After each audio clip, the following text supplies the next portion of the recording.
कार्यक्रम के प्रायोजक हैं कमला पसंद, स्वाद में हमेशा 2 कदम आगे।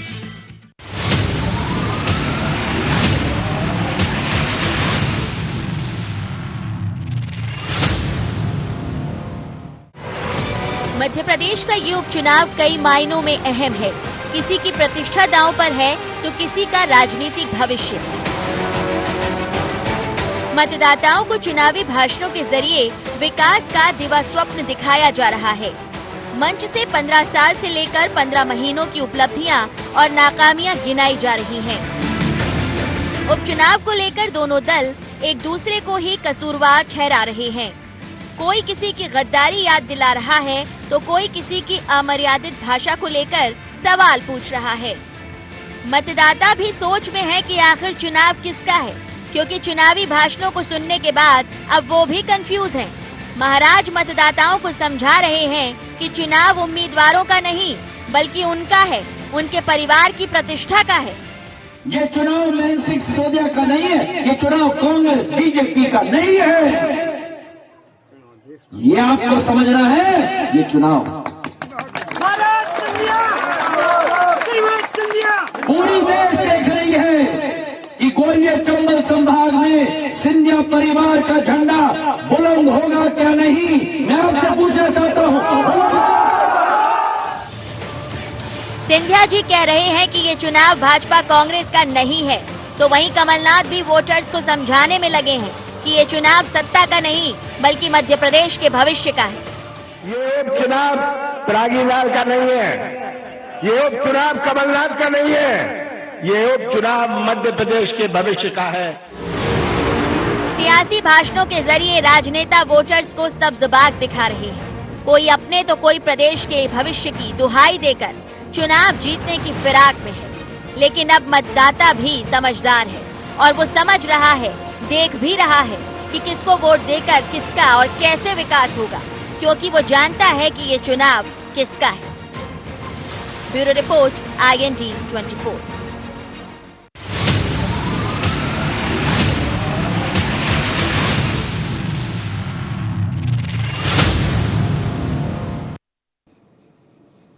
नमस्कार, IND एजेंडा में आपका स्वागत है। मैं हूं आपके साथ नाज़नीन नकवी। चुनाव किसका है, ये अब एक नया सवाल जो है वो सामने आ गया है, क्योंकि क्या ये जनता के मुद्दों से जुड़ा हुआ चुनाव है, क्या वाकई सत्ता पर बने रहने का चुनाव है, या सत्ता वापसी का चुनाव है, या फिर प्रतिष्ठा से जुड़ा हुआ ये चुनाव है, या फिर ये चुनाव है प्रदेश के विकास का। ये सवाल इसलिए यहाँ पर उठ रहे हैं क्योंकि अलग अलग प्रत्याशी मैदान संभाले हुए हैं, लेकिन उनके जो शीर्ष नेतृत्व है वो इस चुनाव को एक अलग दिशा और दशा देते हुए नजर आ रहे हैं। कमलनाथ जी कह रहे हैं कि आपको चुनना होगा कि प्रदेश का विकास चाहिए या फिर ऐसा कोई चाहिए जो विकास की आड़ लेकर सिर्फ आपको ठगता या छलता रहा हो। वहीं सिंधिया जी को तो हमने आपको दिखाया है कि वो किस तरीके से वर्चस्व की बात करते नजर आ रहे हैं। उन्होंने साफ कर दिया कि ये कांग्रेस और बीजेपी का चुनाव नहीं है बल्कि सिंधिया की प्रतिष्ठा से जुड़ा हुआ चुनाव है। लेकिन जनता वो किस तरीके से देख रही है इस चुनाव को, उसका नजरिया क्या है जनप्रतिनिधियों को लेकर, क्या उनके मुद्दों पर बात होनी चाहिए या फिर नजरअंदाज करना जनता को समझ में आ रहा है, इस पर हम बात करेंगे। जुड़ेंगे मेहमानों से, लेकिन पहले नजर एजेंडा पॉइंट्स पर। क्यों उपचुनाव से गायब हो रहे जनहित के मुद्दे? क्या अमर्यादित टिप्पणी से सियासी दलों को मिलेंगे वोट? क्या वोट के लिए कुछ भी करेंगे माननीय? क्या बीजेपी कांग्रेस के चुनावी भाषणों से उलझन में है मतदाता? जी हां, क्योंकि मुद्दे तमाम सामने ला दिए गए हैं। मूल मुद्दे पीछे छूट गए, लेकिन अमर्यादित बयानबाजी हो, एक दूसरे पर निशाना साधना हो, एक दूसरे को नीचा दिखाना हो, ये वो सारे मुद्दे हैं जो आगे नजर आ रहे हैं। और ऐसे में मतदाता भी कंफ्यूज हो गया है कि उसके हित की बात की जा रही है या अपने हितों को साधने के लिए ये उपचुनाव जो है वो उस पर जबरदस्ती डाल दिया गया है। लेकिन जनता सब समझती है, हर तरीके से हर पैमाने पर कसौटी पर कस रही है जनप्रतिनिधियों को, और देखना होगा कि इतनी उलझनों के बाद भी मतदाता किसकी तरफ झुकेगा, किसका साथ देगा। मेहमानों से जुड़ेंगे और समझने की कोशिश करेंगे कि ये चुनाव किसका है। हमारे साथ अब्बास हफीज जुड़ रहे हैं, कांग्रेस का पक्ष रखेंगे, प्रवक्ता हैं आप। मिलन भार्गव जी बीजेपी का पक्ष रखने के लिए हमारे साथ हैं। वरिष्ठ पत्रकार अतुल जी हमारे साथ जुड़ रहे हैं। तीनों का बहुत स्वागत है। सबसे पहला सवाल अतुल जी आपसे करना चाहूंगी।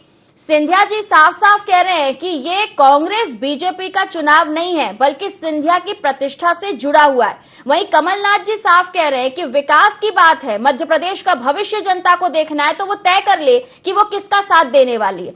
तो कैसे देखा जाए कि अब हर रोज बदल रही उपचुनाव की परिभाषा? देखिए, चुनाव तो इसी तरह लड़े जाए और सियासत और वक्त का तकाजा यही कहता है कि जहां जैसा दाव चल जाए वहां चला लिया जाए। देखिए, चुनावों में एथिक्स की बात करना, जनता के हितों की बात करना, ये एक अलग बात है, लेकिन चूंकि चुनाव जीतना है तो उसमें साम दाम दंड भेद सब चलता है। सिंधिया जी अपने वोटर्स के बीच में यही कहेंगे कि सिंधिया का चुनाव है, क्योंकि उनको लगता है कि उनके वोटर इस अपील पर जरूर मतदान में परिवर्तित होंगे और जो जनता आ रही है उनको। चलिए, यानी कि एक कहा जा सकता है कि इमोशनल कार्ड जो है वो यहाँ पर प्ले किया जा रहा है। सिंधिया जी इस कोशिश में नजर आ रहे हैं, लेकिन अब्बास साहब आप अब भी विकास की बात कह रहे हैं। आप 15 महीने के काम को जनता के बीच गिना रहे हैं, ऐसा आप बार बार कह रहे हैं। तो क्या लगता है कि जनता इससे प्रभावित होगी, क्योंकि आपका जो एजेंडा है वो अब भी विकास है? देखिए, सबसे पहली बात यह है कि जो आपके पैकेज में चला उसमें साफ अंतर था नाज़रीन जी। सिंधिया जी अपनी छाती पीट पीट कर अपने सम्मान की बात कर रहे थे। उन्हें मध्य प्रदेश के सम्मान की चिंता होनी चाहिए थी, लेकिन उनको अपने सम्मान पे वोट मांगना था। उन्होंने साफ कह दिया कि भाजपा का चुनाव नहीं है, मतलब ये क्लियर कट है कि अंतरकलह भाजपा की जो है वो खुल के है। हमारे पूर्व मुख्यमंत्री, हमारे अध्यक्ष कमलनाथ जी ने मध्य प्रदेश के भविष्य की बात करी। हमने चुनाव लड़ा है मध्य प्रदेश के भविष्य को लेकर। हमारे हर एक प्रत्याशी ने अपने क्षेत्र की समस्याओं के साथ वचन पत्र वचन दिए हैं जनता को। ये पहली बार मध्य प्रदेश ने देखा है। जनता ने हमें बेदखल नहीं किया था। जनता ने हमारे इरादों के ऊपर वोट देकर हमें सत्ता की चाबी दी थी, और उसी जनता ने अब फिर से हम उसके दरबार के अंदर है। हमारा फैसला उस जनता को करना है। जनता ने हमें हटाया नहीं था नाज़रीन जी, इन्होंने साम दाम दंड भेद से हमें हटाया और उसका परिणाम सामने आएगा। आपका मुख्य सवाल है कि जनता को विकास से फर्क पड़ेगा, जनता को विकास से ही फर्क पड़ेगा। जनता अपनी बात सुनना चाहती है, ना कि अपने आप की बात जो नेता करेंगे। और सिंधिया जी यही कर रहे हैं, हर जगह छाती पीट पीट कर यूं कहकर कह रहे हैं कि ये मेरा अहंकार से भरे हुए शब्द हैं और खुद के बारे में बातचीत है। उनको तो प्रत्याशी से ही मतलब नहीं है। तो आप सोच सकते हैं कि मध्य प्रदेश की जनता ऐसे लोगों को क्यों वोट देगी। तो जनता लेकिन आपको नहीं लगता, जैसा अतुल जी कह रहे हैं कि हर तरह का दांव खेला जाता है, अगर वो सीधा जुड़ाव महसूस करते हैं कि जनता या जो उन्हें पसंद करने वाले लोग हैं वो अगर उन्हें चुनते हैं तो भाजपा के प्रत्याशी को वोट करेंगे, और अगर वोट करते हैं तो बीजेपी को फायदा होगा। यानी कि रणनीति भले बदली जा रही हो, छाती भले ठोकी जा रही हो, लेकिन पार्टी के हित में तो जाएगा ना अंतिम निर्णय। शायद वो इस नजरिए से देख रहे हो। नाज़रीन जी, बीजेपी भी जानती है कि ये जो पूरा का पूरा हथकंडा है ये फेल हो चुके। 2019 के लोकसभा चुनाव के अंदर जम के छातियां पीटी थी गुना लोकसभा के अंदर। अपने नाम के ऊपर वोट मांगा था सिंधिया जी ने, जनता ने उस वक्त नहीं चुना था। अब वो जनता के बीच में गए हैं, उसी से उनको सीख लेनी चाहिए थी। आज ये साफ है, हम लोग बहुत साफ गोई वाले लोग हैं, हमें ये हथकंडे नहीं आते। जनता की बात करता है, जनता की लड़ाई लड़ रहा है, जनता के साथ कंधे से कंधा मिला के खड़े हुए हैं। चलिए मिलन जी से पूछ लेते हैं। मिलन जी, क्या वाकई अब भी सिंधिया जी से मिलन नहीं हो सका है ठीक तरीके से? क्योंकि तोमर जी भी कह रहे थे कि अभी थोड़ा सा समरस होने में वक्त लगेगा। देखिए, कमलनाथ जी हो या मध्य प्रदेश की कांग्रेस हो, इनकी झल्लाहट और इनका जो डर है, भय है, वो अब इनके तमाम नेताओं के बयानों में दिखने लगा है। देखिए, सिंधिया जी सर्वमान्य नेता है, हमारे नेता है, वरिष्ठ नेता है, जो कांग्रेस में कभी सिर के ताज हुआ करते थे। आज इनका जिस प्रकार से अपमान और भाषाशैली सिंधिया जी के लिए यूज कर रहे हैं, ये इस्तेमाल कर रहे हैं, तो इनकी झल्लाहट है और कुछ नहीं है। क्योंकि कमलनाथ जी अपनी प्राइवेट लिमिटेड कंपनी चला रहे हैं और कांग्रेस, देश की कांग्रेस अलग है। क्योंकि राहुल गांधी जी कहते हैं कि मध्य प्रदेश में कमलनाथ जी ने एक दलित महिला का, अनुसूचित जाति से आने वाली नेत्री का अपमान किया है और कमलनाथ जी को माफी मांगना चाहिए और कांग्रेस से इत्तेफाक नहीं रखती। वहीं कमलनाथ जी कहते हैं कि राहुल गांधी जी के बयान से हमें कोई मतलब नहीं है, हम अपने स्टैंड पर कायम अपमान करेंगे, महिला का अपमान करेंगे, सार्वजनिक रूप से करेंगे। ये चुनाव राजनीति जी मध्य प्रदेश के इतिहास में बहुत ज्यादा ऐतिहासिक चुनाव होने वाला है, क्योंकि ये विकास वर्सेस विनाश का है। ये तो सवालों में आगे आता मिलन जी, कांग्रेस में क्या खटपट है, राहुल गांधी जी के बीच में क्या हो रहा है, वो तो बात की बात है। पहला सवाल ये था कि सिंधिया जी कह रहे हैं कांग्रेस और बीजेपी का चुनाव नहीं है, वो सिर्फ अपने नाम को आगे करके इस चुनाव में वोट मांग रहे हैं। तो इसमें कांग्रेस ये कह रही है कि अब भी दूरी है सिंधिया जी की भाजपा से, इस पर क्या कहेंगे आप? किसकी किससे दूरी है ये जनता देख रही है। मध्य प्रदेश का पूरा देश मध्य प्रदेश का चुनाव देख रहा है किस प्रकार से सिंधिया जी का अपमान और लोकतंत्र का अपमान कांग्रेस पार्टी लगातार करते आई, 15 महीने करते आई, धोखेबाजी करती आई। जब सिंधिया जी ने अपना विश्वास किया तो ये सरकार गिर गई, क्योंकि इनके अंतर्कलह मच गई। वही अंतर्कलह अभी मचा हुआ है, वही समझाना चाह रहा था। अच्छा। कि सिंधिया जी को जो टिप्पणी कर रहे हैं ये अपनी कमी और खामी अपनी अंतर्कलह को छुपाने के लिए कर रहे हैं। अब ये चुनाव तो जनता के पास है, जनता को 3 नवंबर को चुनना है। नहीं, वो तो ठीक है। अब्बास साहब भी कुछ कह रहे हैं, सुन लेते हैं। जी अब्बास जी बोलिए। देखिए, सबसे पहली बात यह है कि ये मिलन जी बता दें कि चुनाव किसका है। सिंधिया जी कह रहे हैं भाजपा चुनावी मैदान में ही नहीं है। दूसरी बात, आप एक ही मुद्दे को पकड़ के बैठ गए हैं जो इमरती देवी जी से आपने जोड़ दिया है, जिनका नाम भी कमलनाथ जी ने नहीं लिया था, और मंच पे आपके एक बहुत पुराने भाजपा के पूर्व विधायक भोपाल के बैठे हुए थे जिनके ऊपर इस तरह के कई आरोप हैं। ये तो मजाक बन गया था कि मौन व्रत रखा था ऐसे लोगों ने, उन पे आपकी कोई टिप्पणी नहीं है। बिसाहू लाल जी के बयान पे आपकी कोई टिप्पणी नहीं है। अरे किस तरह की बातें कर रहे हैं? मुद्दे नहीं है। ये चुनाव किसका है? क्या सिंधिया जी का चुनाव है या भाजपा का है? बता दीजिए। वो कह रहे हैं भाजपा का नहीं है, ये उनका मुद्दा है, एजेंडा आज है। आप एजेंडा का बात कीजिए। बोलिए मिलन जी। नाजनीन जी, भारतीय जनता पार्टी चुनाव लड़ रही है, ताकत से लड़ रही है। हर नेता अपनी बात रखने के तरीके से कहता है, लोकतंत्र में अपना अधिकार है। ये अब्बास भाई की हंसी है क्योंकि ये राहुल गांधी को नासमझ समझते हैं। ये कमलनाथ जी के नेता कमलनाथ जी को मानते से राहुल गांधी जी अब्बास साहब हंस रहे हैं, अभी हंस लेने दीजिए। थोड़े दिनों के बाद मतदान है, उसके बाद रिजल्ट भी है, उसके बाद कौन हंसेगा कौन रोएगा वो फैसला जनता कर देगी।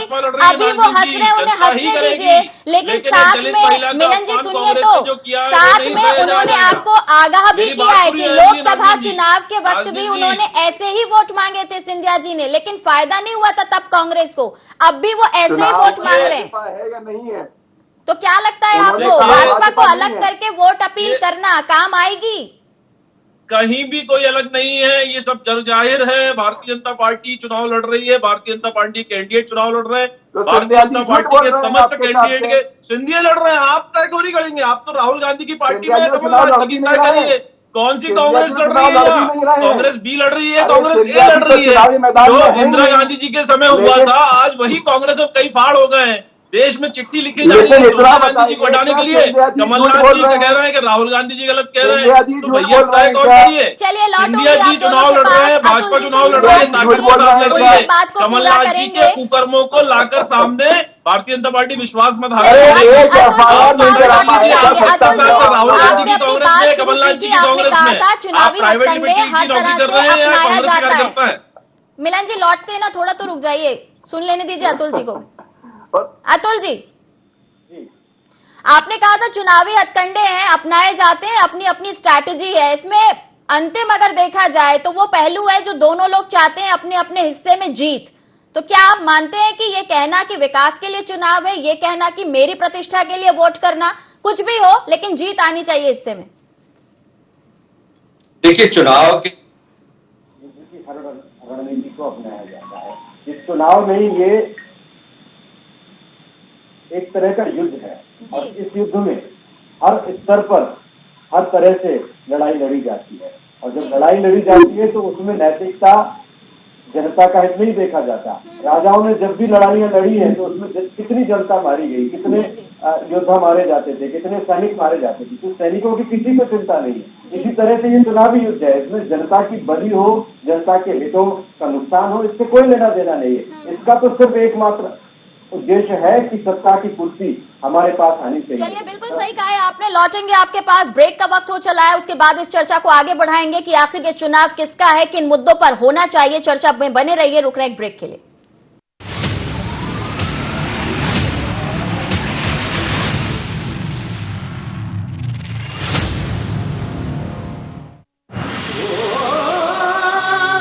कोई खास है कोई बात है। कमला पसंद,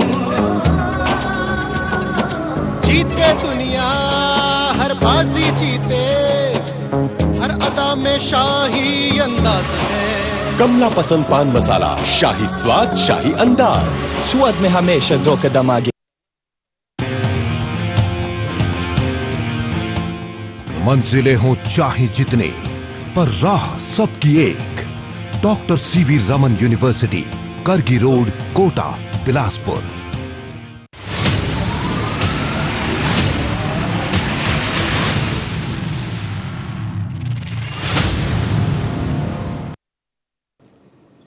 ब्रेक के बाद एक बार फिर से स्वागत है। रुक करेंगे अतुल जी का। अतुल जी हमारे साथ बने हुए थे और जिस तरीके से अतुल जी आप कह रहे हैं कि युद्ध के लिए सैनिकों की गिनती नहीं होती है, लेकिन जीत की बात यहां पर सबसे ज्यादा जरूरी होती है, तो क्या ये माना जाए कि वाकई उपचुनाव को लेकर बार बार जो प्रतिक्रियाएं सामने आ रही है, प्रतिष्ठा से जुड़ी हुई, अपनी अपनी जीत से जुड़ी हुई, सत्ता में बने रहने की जिद और सत्ता वापस पाने की चाह, यही है उपचुनाव?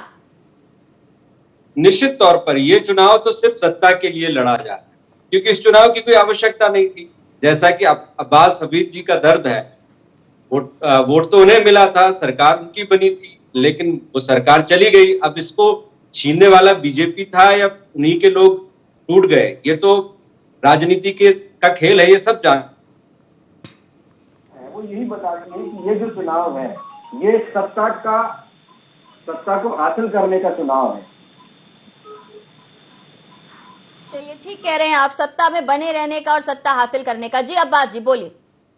देखिए नाज़नीन जी, सबसे पहली बात तो यह है कि दर्द ये नहीं है कि हमारी सत्ता चले गई। अतुल जी ने मेरा नाम लिया तो मैं बताता हूँ कि जनता को, कमलनाथ जी भी कह चुके हैं कि दर्द इस बात का है कि बहुत सी जनहितैषी योजनाएं शुरू की थी, जनता के काम शुरू किए थे और बीच में रुक गए किसी और की सत्ता की दुर्बलता के चलते। लेकिन जनता समझदार है। मैं सिर्फ इतनी सी बात कहूंगा, जनता ये देख रही है कि सबसे पहली चीज तो किसने अपना हिसाब किताब दिया। कमलनाथ जी ने अपना पहले भी हिसाब किताब दिया था, हमने अपना मैनिफेस्टो लॉन्च किया, उसमें भी जो पूरे 28 विधानसभा सीटों के उपचुनाव में पहले अपना हर मंत्रालय, हर विभाग के हिसाब से हिसाब किताब दिया कि हमने ये योजनाएं शुरू की, हमने ये अपना अचीव किया, हमने ये जनता के लिए शुरुआत की और हम अब आगे ये करेंगे। भारतीय जनता पार्टी ने कोई ऐसा काम नहीं किया। बताते अपनी 15 साल की योजनाएं, गिनाते अपनी उपलब्धियां, कुछ नहीं। ये बात क्या करते थे, सम्मान अपमान, सम्मान अपना अपमान, ये भाजपा का सम्मान, ये सिंधिया जी का सम्मान। सिंधिया जी कहने लगे कि भाजपा चुनाव मैदान में ही नहीं है, सिंधिया परिवार। अभी देखा जाए परिस्थितियां जिस तरह की हैं उपचुनाव में, अगर मतदान की हम बात करें, कुछ ही दिन बचे हैं, एक बार फिर से आपको नहीं लगता कि आपने रिपोर्ट कार्ड दिया, उस रिपोर्ट कार्ड को भी बीजेपी ने कहा कि झूठा है रिपोर्ट कार्ड, और अभी भी अपमान और सम्मान से ही जुड़ गया है पूरा मामला? इमरती देवी जी पर की गई टिप्पणी से महिला सम्मान को जो ठेस पहुंची है और जिस तरीके से अब आपको घेरा जा रहा है। नाज़नीन जी, हमें नहीं घेर पाएगी भारतीय जनता पार्टी। बिसाहू लाल जी के बयान पर खामोश है, जिन्होंने इतनी अभद्र टिप्पणी की है, जो इनके मंत्री भी हैं और चुनाव में चुनाव लड़ भी रहे हैं खुद। कमलनाथ जी ने तो नाम भी नहीं लिया था, नाम तो इन लोगों ने स्थापित किया है देकर। भारतीय जनता पार्टी के नेताओं ने अपमानित तो इन्होंने किया। खैर उस बात में मैं जाना नहीं चाहता, क्योंकि ये मुद्दों से हटाने के काम है। लेकिन जनता जानती है एक बात, जनता ये देख रही है कि सिंधिया जी अपने सम्मान की बात कर रहे हैं, अपने भविष्य की बात कर रहे हैं, कमलनाथ जी मध्य प्रदेश के भविष्य की बात कर रहे हैं। हमें ये अंतर है, हमारे हर एक प्रत्याशी ने विधानसभा की परेशानियों को लेकर वचन दिए हैं। चलिए, आप जो अंतर समझा रहे हैं वो अंतर जनता को समझ में आना चाहिए, क्योंकि कांग्रेस के समझने से कुछ खास फायदा नहीं हो पाएगा। मिलन जी, क्या लगता है? बिसाहू जी की बात हो रही है, आप मुस्कुरा रहे हैं, कुछ कहना चाहेंगे? देखिए, बिसाहू लाल जी ने क्या कहा वो स्पष्ट कर चुके हैं, उसको लेकर सरकार का स्पष्ट मत है। देखिए, जनता के बीच अदालत में ये चुनाव जा चुका है। ये चुनाव जिस प्रकार से लड़ा जाना चाहिए उस प्रकार से लड़ा जा रहा है, क्योंकि कमलनाथ जी की कुनीतियों के खिलाफ, जनता के विकास के लिए, मध्य प्रदेश के विकास के लिए, गरीब जनता के अधिकार का चुनाव है। ये महिला के अधिकार का चुनाव है। एक गरीब महिला जो अपने दम पर जनता का विश्वास जीत के मंत्री बनती है, उसको सार्वजनिक रूप से अपमानित करके, एक दलित महिला का अपमान करके कमलनाथ जी ने अपनी सोच बता दी, अपनी राजशाही ठास बता दिया किस प्रकार से सेठ जी कांग्रेस चलाते हैं। और एक महिला का अपमान करने के बाद भी उसी घमंड के साथ, उसी हठधर्मिता के साथ वही चुनाव लड़ रहे हैं और माफी नहीं मांगते हैं। छोटी सी माफी यदि किसी महिला का अपमान चलिए ठीक है, तो क्या ये उपचुनाव का अब जो मुद्दा है, उपचुनाव का अब जो मुद्दा है वो सिर्फ महिला सम्मान और इमरती देवी जी और दलित वर्ग से जुड़ गया है क्या? आप उपचुनाव में और किसी मुद्दे को ऐड ऑन करना चाहेंगे? प्रदेश में मध्य या प्रदेश देश में जो में 15 महंगाई वर्षों की में बात, किसान की बात, बेरोजगारी की बिल्कुल बात, इन सारी सब बातें बातों पे होंगी, भी आप सारी बात बातें हो रही करेंगे। राजनीति जी, सारी बातें हो रही है राजनीति, किसान की कर्जा बात माफ भी हो रही है, कर गरीब देंगे? की बात भी हो रही है, युवा की बात भी हो रही है, लेकिन एक किसानों दलित का महिला कर्जा का जो माफ अपमान करेंगे? सार्वजनिक रूप से कमलनाथ जी ने चुनाव में किया, उसकी बात भी आज वही पूरे बात। देश में हो रही है। कांग्रेस देखिए नाज़नीन जी, जी, बोलिए। ये बताता है कि मिलन जी की पार्टी के पास कोई मुद्दे नहीं है, इसीलिए बार बार मिलन जी महिला अपमान, महिला सम्मान, दलित, यही सारी बातें कर रहे हैं। अरे 15 साल की उपलब्धियां गिनाओ भाई, आगे आने वाले समय का रोड मैप पता हो। ये क्या बातें करके बैठ गए, एक ही बातें, मैं गिनाने पे आऊंगा तो न जाने कितनी बातें गिना दूंगा। अगर मालवा के अंदर क्या कहा था उस शिक्षा मंत्री महोदय ने कि जमीन पर गाड़ देंगे, दलित युवा की बात हो रही थी, वहां पर हमारा प्रत्याशी वहां पर है। चलिए, हमने तो अगर मुद्दा नहीं अगर बनाया अब्बास ना, तो साहब हमारे ठीक पास है, अगर मुद्दे आपकी हैं। बात कोई आगे बढ़ाए, कांग्रेस इन बातों में नहीं पड़ना चाहती है, आप सिर्फ जनता की फिक्र कर रहे हैं, आप क्या करेंगे अगर मौका मिला तो? हमने हमारा वचन पत्र जो एडिशनल वचन पत्र है वो जारी किया है। पुराने वादे जो शुरू किए थे हमने उनको पूरा करेंगे। 27 लाख किसानों का कर्जा माफ कर चुके हैं भाजपा के मंत्री महोदय ने, ये खुद एडमिट किया सदन के अंदर। बाद में पलटते गए लेकिन एफआईआर कराने तक की हिम्मत नहीं थी, क्योंकि सच बोला था, सच की पर नहीं करते। ऐसी बहुत सारी जनहितैषी योजनाएं जो भाजपा ने आप जनहितैषी मुद्दों के साथ हैं, आप विकास के साथ हैं, कांग्रेस उस पर ही फोकस कर रही है और उसी के बल पर वोट भी मांग रही है। अतुल जी, मुद्दे कोई बदले नहीं, अगर देखा जाए लाइमलाइट में अलग मुद्दे हैं, लेकिन जब पूछा जाता है तो वचन पत्र में वही गरीबी, वही बेरोजगारी, वही महिला सम्मान, यही सब नजर आता है। लेकिन जनता तक क्या पहुंच रहा है और जिसे पहुंचाने की कोशिश है, जो खुद की प्रतिष्ठा से जुड़ा हुआ है, जो विकास से थोड़ा बहुत जुड़ा नजर आता है, लेकिन ज्यादातर ऐसे मुद्दे हैं जिसका जनता से सीधा कोई सरोकार नहीं। देखिए, जनता के बुनियादी मुद्दे जैसा नाज़रीन आपने खुद बता दिया कि वही मुद्दे हैं, बिजली, पानी, सड़क, और उन्हीं से वो आज भी जूझ रही है। गरीबी के उत्थान के लिए, गरीबी के खात्मे के लिए आजादी के बाद से ही बातें होती रही और राजनेता ही ये बातें करते रहे कि हम गरीबी को उखाड़ कर फेंक देंगे। और वही मुद्दे हर बार आने का अर्थ ये है कि उन मुद्दों पर बहुत ज्यादा तरक्की नहीं हुई। यदि तरक्की होती, गरीबी खत्म हो गई होती, बिजली, सड़क, पानी के मुद्दे खत्म हो गए होते, तो अब नए मुद्दे आते। वही मुद्दे बार बार दोहराए जा रहे हैं। इसका मतलब जनता को ठगने का एक नया तरीका ये है कि नए पुराने मुद्दों को नए सिरे से प्रस्तुत किया जाए। जी बोलिए अतुल जी, बोलिए। क्या तो पुराने मुद्दों को नए तरीके से मैनिफेस्टो में शामिल किया जाता है, उसको मॉडिफाई कर दिया जाता है। विकास की रफ्तार वही है, जो कोई भी सरकार आए तो लगभग वही विकास की रफ्तार होती है, तो बहुत ज्यादा परिवर्तन नहीं आता। और जब कार्यशैली की बात आती है, कांग्रेस की सरकार आए या बीजेपी की सरकार आए, दोनों एक दूसरे के पूरक नजर आते हैं कि एक दूसरे की तरह ही वो काम कर रहे हैं। मंत्री तो वही है, अब वही बीजेपी में, कांग्रेस में मंत्री थे। विपक्ष में नजरिया और है, सत्ता पक्ष में आने के बाद नजरिया कुछ और है। पहले अब्बास जी आप बोल लीजिए। देखिए राजनीति, सबसे पहली बात तो मैं कहूंगा कि सबसे सस्ती बिजली देना भारत देश के अंदर, मध्य प्रदेश के लोगों को, क्या सड़क, बिजली, पानी के अंदर एक नई दिशा नहीं है? क्या मध्य प्रदेश के लोगों का अधिकार नहीं था? 70% मूल निवासी जो मध्य प्रदेश के, उनको निजी क्षेत्र के अंदर जो प्राइवेट सेक्टर है उसमें नौकरियों का जो क्लॉज डालने का काम है, क्या वो सही नहीं है? क्या राइट टू वाटर की आज जरूरत नहीं थी, ड्रिंकिंग वाटर की? ये हमारे एक्सपैंड हो चुके मुद्दे हैं पूरे के पूरे, जिनको हम पहले, रोजगार की बात भाजपा नहीं कर रही, किसानों को सशक्त बनाने की बात भाजपा नहीं कर रही, किसानों को सस्ती बिजली देने का बात भाजपा नहीं कर रही, पढ़ाई लिखाई की बात भाजपा को बात अब्बास जी देखिए, अतुल जी ने कहा और जनता भी देख रही है, हम भी देख रहे हैं, जब सत्ता में आते हैं या आने की बात होती है, विपक्ष में रहते हुए थोड़ा थोड़ा सब करते हैं। सत्ता में आने के बाद आपने भी किया, लंबे वक्त के बाद मौका मिला था, ये कोई नहीं नकार रहा कि आपने नहीं किया, लेकिन ऐसा नहीं है कि बीजेपी ने भी कुछ नहीं किया। अगर नहीं किया होता तो 15 साल जनता चुनती नहीं। अभी क्या कुछ हुआ है उसे भी जनता देख रही है ना। ठीक है, मिलन जी आप बोलिए। देखिए, जिस प्रकार से राहुल गांधी को नासमझ समझते हैं, इस तरह मध्य प्रदेश की जनता को भी नासमझ करने की भूल कर रहे हैं। देखिए, मध्य प्रदेश की जनता जागरूक है, जानती है उसको मध्य प्रदेश की भाजपा सरकार ने क्या किया। बच्चों को राहुल जी ने अगर ये नहीं कहा होता, क्योंकि अब से पहले बीजेपी के लिए राहुल जी बहुत नासमझ थे, सिर्फ एक इस बात के बाद क्या आप वो समझदार की कैटेगरी में आ चुके हैं? क्योंकि आप बार बार कह रहे हैं राहुल जी समझदार है, राहुल जी समझदार है। मेरी बात पूरी हो जाने दीजिए, आप दूसरा सवाल कर लेती। नहीं, क्योंकि सवाल बनता है, राहुल गांधी जी से हम ताल्लुक इतना कर रहे हैं। अरे नाज़नीन जी, 1 मिनट लूंगा, आप फिर अपने सवाल डालिए। देखिए, जिस प्रकार की स्थिति पूरे देश में आक्रोश है दलित लोगों में, एक महिला की अस्मिता और उसकी इज्जत से तार-तार करने का अधिकार किसने दिया? कमलनाथ जी सार्वजनिक मंच से एक महिला का अपमान क्यों करते हैं? किसने अधिकार दिया? देखिए, सत्ता आती है जाती है, भाजपा की सरकार होगी, कांग्रेस की सरकार होगी, जनता तय करेगी, लेकिन किसी ने कमलनाथ जी को अधिकार नहीं दिया कि दलित महिला का अपमान। सुन लीजिए अब्बास भाई, आपने अपनी सरकार की 15 साल की सरकार में मध्य प्रदेश के गरीब बच्चों की स्कॉलरशिप क्यों बंद करी? आप युवाओं की आज बात करते हैं, ढोल चलाने और ढोल बजाने की बात आपके कमलनाथ जी करते थे। क्यों मध्य प्रदेश का युवा, मध्य प्रदेश का छात्र यदि इंजीनियरिंग करना चाहे, डॉक्टरी करना चाहे, आपने सारी स्कॉलरशिप बंद कर दी थी। हमने तमाम योजनाएं जो गरीब के हक की बात की थी, आपने क्यों एक के बाद एक बंद करी थी? आप उसकी बात करिए ना।